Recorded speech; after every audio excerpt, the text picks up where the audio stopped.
Hi, I'm Melissa Mortensen of polkadotchair.com, and today I'm excited to start the Spooky Shelfie Quilt along with you guys.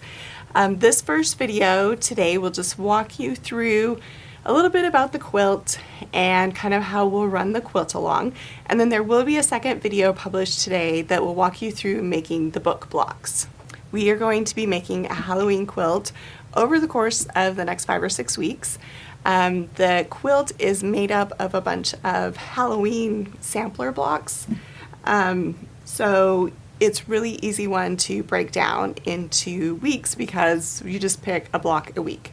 So it should help, hopefully it will help you kind of take this bigger project and break it down into smaller pieces.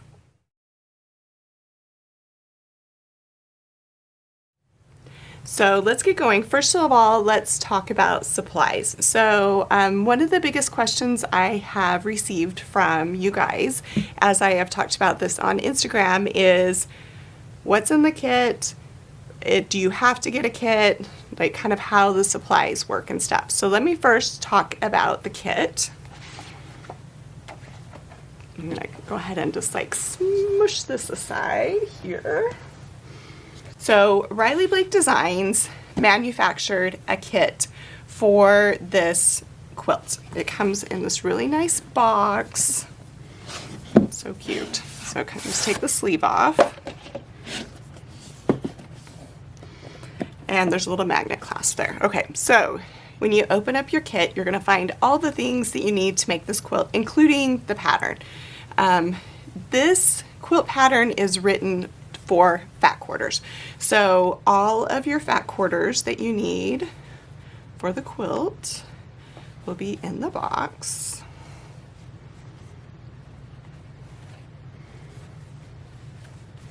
I won't take too much time getting these all out, but I will kind of just take them out generally by color, just so you kind of know, because the pattern will say like orange, purple, pink, so you can kind of get an idea. And a couple others. This is the binding, and this is the border, and then we have the background. Then in the bottom of the pattern box, you will find your quilt pattern. So there are 2 patterns for this quilt. It's the same pattern whether you bought a purchase pattern from me from a quilt shop or you got a pattern in your kit. There are a couple differences with the kit because if you write a quilt pattern specifically for a kit, you know exactly what fabric is being used because it's in the kit. But I also wanted to write this pattern in a way that if you didn't have this fabric or you wanted to use up some of your Halloween fabric stash, that you could. So there are some very subtle differences with the purchase pattern. But first of all, we'll talk about the one that comes in the kit. So you have your pattern in the kit, and the first thing I want to refer to is the key.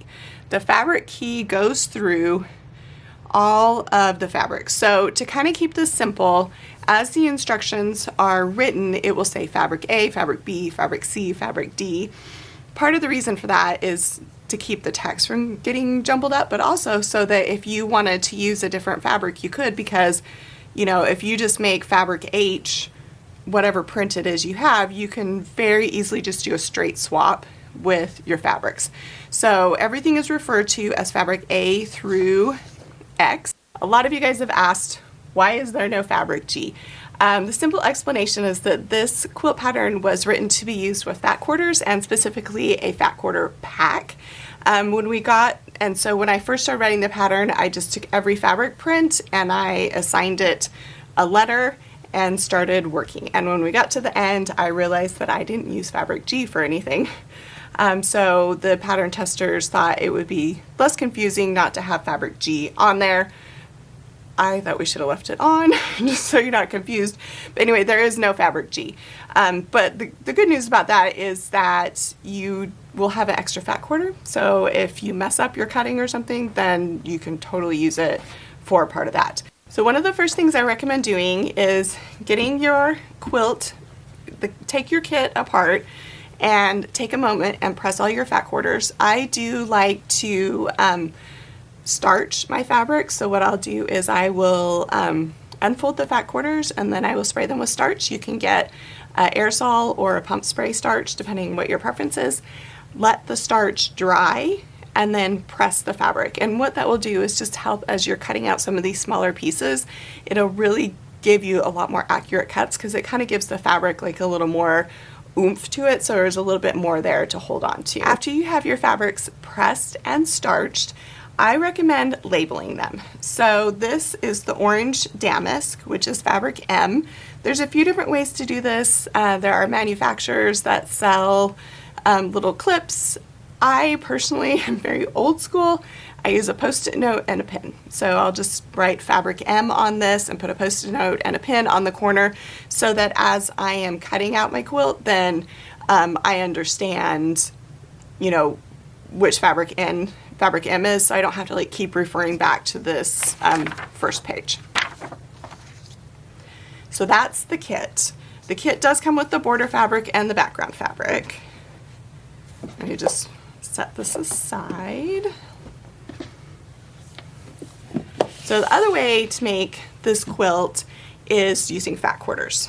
So this is a purchase pattern that you guys can get from me or from a lot of different quilt shops.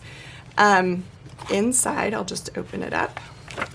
Similar, all the instructions are exactly the same, but you'll notice on the fabric key where it says fabric A, where it says ivory print 1, in the parentheses it says kids ivory. So that is the one, if you are using a purchase fat quarter pack, that is the one that you will use for that.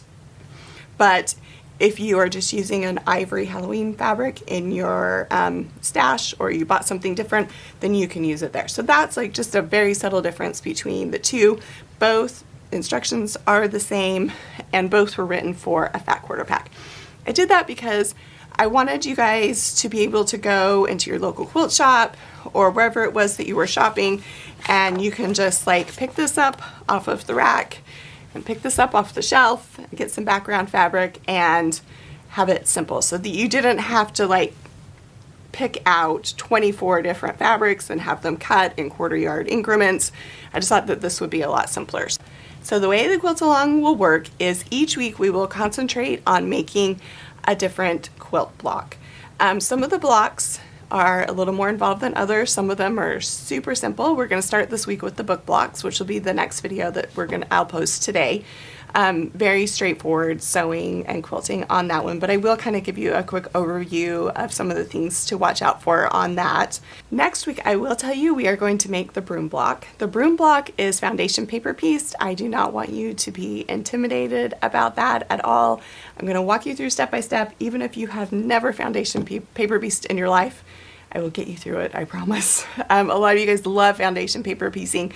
Honestly, the shape of that broom block, I tried all different ways to piece it, and all of them I felt were way more complicated than actually just foundation paper piecing it. So that will be next week's video. And as far as background fabric for the quilt, on my quilt, I used Sparkler, which is my, looks like I had a thread nest there, which is my basic line with Riley Blake Designs.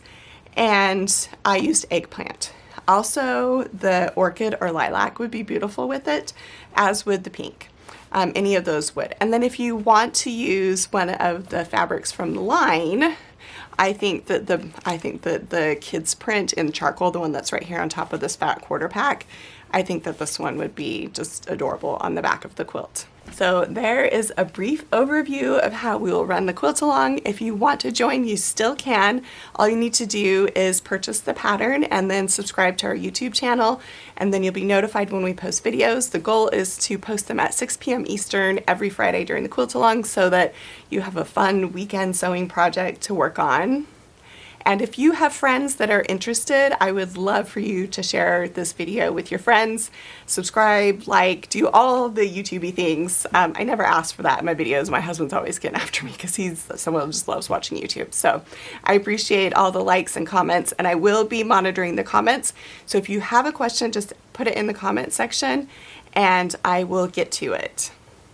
Oh, one last thing. A lot of you guys have asked where to get the quilt pattern. So you can get the quilt pattern from me. My shop is shop.polkadotchair.com. I've also linked it in the bottom of this YouTube video. If you're outside the United States, you can get it on Etsy. You can also buy the kits, the ones that Riley Blake manufactured. I did a quick Google search today, and there are still a lot of kits available. If you just type in Spooky Shelfie Quilt Kit, then you should get quite a few options that will pop up. And you do need the pattern for the quilt along, because there's lots of measurements and cutting and stuff like that involved. So let's get started. We're going to start this week with the book blocks, and that will be the next video that we upload today.